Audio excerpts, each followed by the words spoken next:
My wife and I were renting this nice house with a decent backyard, perfect for our two dogs. We weren't exactly rolling in money, but we made it work. The house needed some repairs here and there, but our landlord was usually pretty good about fixing things. Then came the windstorm. It was one of those nights where you could hear the wind howling through every crack in the house. When morning came, we discovered our wooden fence had been completely blown down. No big deal, I thought. That's what landlords are for, right? We called her immediately, and she assured us she'd get contractors out to fix it. A week and a half went by and still no fence. This meant we had to personally supervise our dogs every time they needed to go outside, which was getting really old, really fast. Then came the morning that changed everything. I was sleeping peacefully when someone started knocking on my bedroom's sliding glass door. At first I chuckled, thinking my wife had locked herself out again. I walked to the door barely awake and definitely not dressed for company, but it wasn't my wife. It was my neighbor. Let's just call him Ken, standing there on my back patio. This guy had actually walked through my backyard, crossed over the fallen fence, and came right up to my bedroom door. Ken started yelling about how the fence had been down for almost 2 weeks and how unacceptable it was. I told him I understood and was upset about it too, still trying to process why this man was at my bedroom door. When he demanded to know what I was going to do about it, I explained that I was just a tenant and gave him my landlord's number, suggesting he call her with his complaints. The moment I mentioned the landlord, his whole demeanor changed. It was like watching a balloon deflate. I used this moment of calm to excuse myself and put on some underwear because having this conversation half naked wasn't ideal. The story doesn't end there though. The contractors finally showed up after I called my landlord about Ken's unexpected visit. But Ken wasn't done making everyone's life difficult. The workers needed to access both sides of the fence to fix it properly. Pretty logical, right? Not to Ken. He actually called the police, claiming the contractors were trespassing on his property. The police showed up looking as confused as you'd expect. One of the officers asked Ken how exactly he expected them to fix the fence without accessing both sides. Ken had no answer for that one, but he wasn't done yet. The contractors had parked their vehicles in front of my house while working on the fence. Perfectly legal. Plenty of space on the street. Ken decided this was his next target. He called the police again, claiming there was an abandoned vehicle that needed towing. The contractors just moved their vehicles at the end of each day, so that plan failed. Then Ken got creative. My wife and I went to use her truck one morning and found a parking ticket on it. Turns out Ken had called the police again, claiming our truck was illegally parked in front of our own house. We had to go down to the station to explain the situation. The officers actually rolled their eyes when we mentioned our address. One of them immediately recognized us as a house with a fence issue. They voided the ticket immediately. Apparently, they'd gotten quite familiar with Ken's complaints over those few days. The fence eventually got fixed, and things quieted down. Ken seemed to have run out of ways to complain about it. A few years later, we heard he'd passed away. I can't say anyone in the neighborhood missed his particular brand of entertainment. Let me tell you about something wild that happened about 5.5 months ago. I'm a college student, and I was staying at my parents' house during summer break. They're both cardiologists who work crazy hours. We're talking 10 to 15 hours a day. The pay is great, and they absolutely love what they do. Their house is pretty close to New York, and since they're rarely home, they installed security cameras everywhere. Good thing they did, because what happened next was absolutely insane. I've been having a pretty chill morning, just catching up on some reading and enjoying the quiet when the doorbell rang. Standing there was this middle-aged woman I'd never seen before, wearing what looked like expensive workout clothes and sporting that classic "I want to speak to your manager" haircut. I politely asked if I could help her. She immediately asked if our shower was working. Confused, I asked her to repeat herself. She explained that her shower was broken and she needed to get ready for an important meeting. I apologized and told her I couldn't help with that. She got upset and demanded to know why I couldn't help, insisting she would only need 15 minutes to shower. I explained that I couldn't let a complete stranger into my parents' house. That's when things went from weird to crazy. Her face turned red. and she started screaming at me. She demanded to know if I knew who she was, claiming she lived in the neighborhood and asking how I dared to treat her this way. I apologized again but stood firm that the answer was still no. She threatened to call the police, saying her husband had connections and would make my life miserable, while yelling about how I couldn't deny her access to basic facilities. She actually pulled out her phone and started dialing. I couldn't believe this was happening, so I quickly called my mom. I barely had time to explain that there was a crazy woman at the door demanding to use our shower and threatening to call the police before the woman lunged forward and grabbed my phone. In one swift motion, she threw it on the ground and started stomping on it until it was in pieces. I quickly backed away and locked the door while she stood outside screaming threats and obscenities. About 10 minutes later, I saw my mom's car pulling into the driveway. She must have realized something was wrong when my call got cut off. My mom may be small, but when she's angry, she's terrifying. She walked right up to the woman.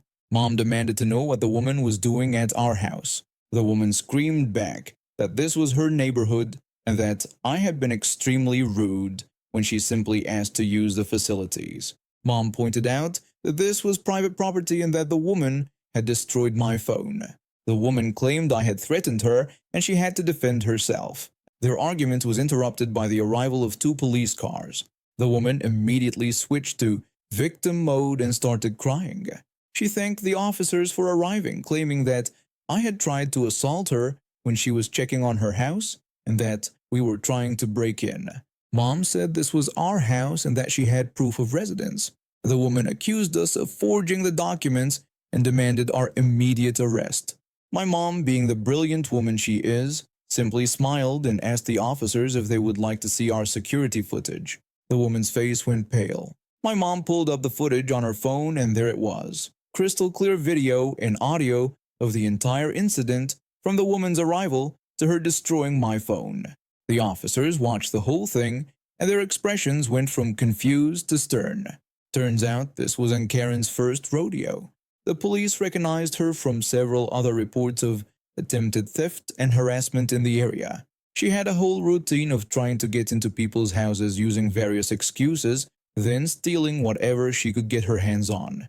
They arrested her on the spot, charging her with assault, destruction of property, and attempted breaking and entering. She was screaming the whole time about how we'd regret this and how her husband would sue us all. When my dad finally got home from performing a heart procedure and heard the story, he laughed so hard he nearly got sick. He immediately ordered an even better security system with more cameras. We later found out she got sentenced to jail time, had to pay a hefty fine, and was ordered to stay away from our neighborhood. Haven't seen her since, but my broken phone got replaced with a better model. So I guess there was a silver lining after all. A little background about me. I work at a large used car dealership that also has service stations at some locations. I mainly work weekend and night shifts in the business office handling paperwork for sales while attending college. Our service department operates from 7 a.m. to 4 p.m. on weekdays, which I know isn't the most convenient schedule for most people working regular hours. To accommodate customers who can't make it during service hours, our service manager brings over a bin every Friday with all the weekend pickups. This allows customers to collect their vehicles from the main office outside regular service hours.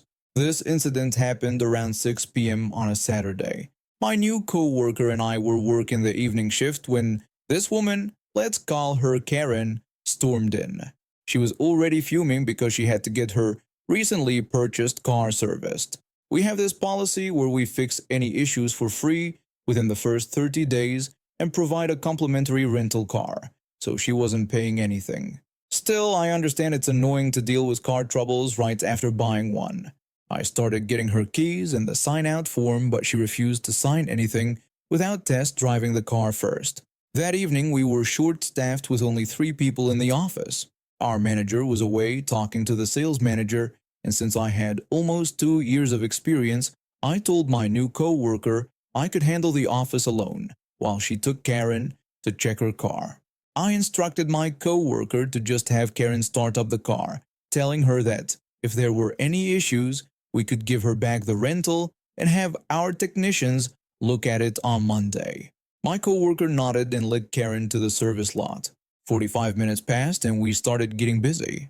I was the only one who could help customers and sales associates with paperwork, so I told my manager I'd check on them to speed things up. When I got to the service lot, they were nowhere to be seen. Neither was Karen's car. I started panicking because my coworker had left her phone in her cabinet. Company policy since we handle sensitive information. After another 10 minutes, my coworker came running back into the office, sweating and shaking. What happened next was unbelievable. The car's check engine light was off and it wasn't making any noise while idling. But Karen wasn't satisfied. She adamantly refused to sign anything until she could test drive the car herself. My coworker tried explaining that our technicians had already test driven it as part of our standard procedure, but Karen wouldn't hear it. She insisted she needed to drive it herself. My coworker attempted to explain that Karen couldn't drive the car without signing it out first, since it would make us liable if anything happened. But Karen wouldn't listen. She kept pushing, saying she just wanted to drive it around the lot and that my coworker could come along to hear the noise she was concerned about. Being new and intimidated by Karen's aggressive behavior, my coworker handed over the keys and got in the passenger seat. That's when things went south. Instead of staying in the lot, Karen drove off the property, took back roads, and got onto the interstate for a 35-minute joyride. My coworker repeatedly pleaded with Karen to turn around and go back to the dealership, but Karen kept brushing her off, saying they just needed to wait for the noise to happen. When my coworker insisted more firmly that they needed to return, Karen just snapped at her to wait. When they finally returned, my coworker ran straight to the office in tears. Our manager immediately confronted Karen, telling her that her actions were completely unacceptable and that she had essentially kidnapped an employee. He demanded she leave immediately or he would call the police. Karen tried to defend herself, claiming she was just trying to show the problem with her car, but our manager cut her off and told her she was banned from the dealership. The police were called anyway, and Karen was charged with unlawful restraint. She tried arguing that my coworker agreed to go with her, but the security cameras showed her aggressive behavior and how she ignored my coworker's requests to return. I got reprimanded for letting a new employee handle such a situation, but Karen ended up with a criminal record and lost her new car since violating dealership policies voided her purchase contract. Back in high school, this girl, who used to be my sister's best friend, spread some nasty rumors that completely devastated my sister's reputation. The rumors were so bad that my sister had to transfer schools for her senior year. I've never forgiven her for that, and I probably never will. Life has a weird way of working out though, because now this same person lives in my neighborhood near the local park. Her family is from India. Her parents moved to the United States in the 1970s, and she was born here in 1981. Despite our history, we've come to an understanding of sorts. We're civil with each other, mainly because we have to be. She works as a dispatcher at our local police station now, and I often see her at the park with her kids, a 13-year-old boy and a 9-year-old girl. Usually when I see her running with her kids, we exchange quick waves and maybe have a brief chat. She's always careful to keep conversations short, which I appreciate given our history. But today, something happened that made me put aside our past differences. I was at the park taking pictures of some flowers when I overheard one of my neighbors, this entitled jerk, harassing her. This guy has been causing problems for months now, convinced that she's somehow in the country illegally, despite being born here. I looked up from my camera as I heard him approaching her.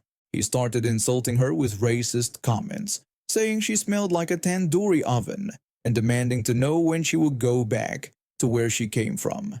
I couldn't just sit there anymore, so I stood up and walked over, making it obvious that I was pointing my phone camera at him. The entitled guy was shocked to see me defending her. He tried to appeal to me based on our shared race, suggesting that as a white person, I should be taking his side. I shut that down quickly by threatening to call the police, reminding him about his previous complaints. I even turned to my sister's former friend and asked her about police response times in our area, since she worked as a dispatcher. She caught on to what I was doing right away and played along, telling us that police usually arrive within 5 to 7 minutes, sometimes even faster. The entitled guy still wouldn't back down, continuing to insist that she was in the country illegally. I sarcastically responded that if she was illegal, then I was Q from Star Trek. I told him he'd better go home before I actually called the police and made things worse for him. My sister's former friend gave me a grateful look and mentioned something about making it up to me, but I just walked away.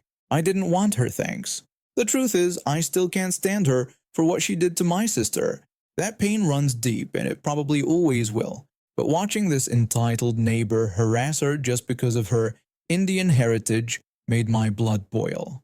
You see, this isn't about liking or forgiving her. It's about basic human decency. This guy had been making these racist comments for weeks, and I'd had enough.